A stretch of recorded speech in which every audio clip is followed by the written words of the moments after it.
Praise the lord. ఈ దిన దేవుని వాగ్దానము. ఆయనను అధికారులలో కూడా అనేకులు ఆయన యందు విశ్వాసముంచిరి, కానీ సమాజము నుండి వెలివేయబడుదునేమోనని పరిసయ్యులకు భయపడి వారు ఒప్పుకొనలేదు. యోహాను సువార్త 12వ అధ్యాయము 42వ వచనము.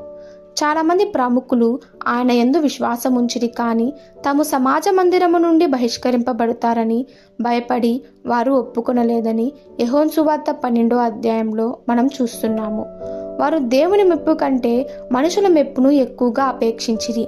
ఈ ఉదాహరణలో చూసినట్లయితే కొందరి వ్యక్తులు మనుషుల మెప్పునకు బానిసలైనందున క్రీస్తుతో తమ సంబంధమును ఆటంకపరుచుకున్నారు. వారు ప్రభుతో సంబంధం కలిగి ఉండాలని కోరుకుంటున్నప్పటికీ వారు మనుషుల మెప్పును ఎక్కువగా కోరుకుంటున్నారు. ఇది చాలా విచారకరము.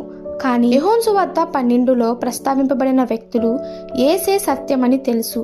వారు ఆయన యందు విశ్వాసం ఉంచారు, కానీ ఆయనతో నిజమైన సంబంధం కలిగి ఉండటానికి వారికి ప్రజల మెప్పుపై ఉన్న అపేక్ష అందుకు అనుమతించలేదు. నిజముగా వారి జీవితాలు ఏమై ఉంటాయి? వారు మనుషులకు సరేనని దేవునికి వద్దని అన్నందున వారు ఏం పోగొట్టుకున్నారు? వారిలో ఎంతమంది బైబిల్లో మరలా ప్రస్తావింపబడ్డారు? దేవుని మెప్పు కంటే ప్రజల మెప్పును వారు ప్రేమించినందున వారు చెరిగిపోయారు. చరిత్రహీనులై తమ గమ్యాన్ని ఎప్పుడూ చేరుకోలేకపోయారు.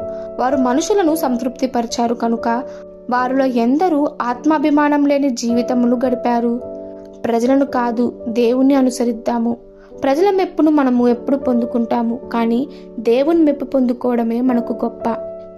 ప్రజల మెప్పు మనకు ఆనందాన్ని కలిగిస్తుంది, కానీ అది కొంతసేపటికే. కానీ దేవుని మెప్పు జీవితకాలమంతా మనకు ఆనందాన్ని కలిగిస్తుంది. ఈ దిన దేవుని వాగ్దానము మనందరి జీవితంలో నెరవేరులాగున ప్రభు కృప మనకి తోడై ఉండును గాక. ఆమెన్. God bless you.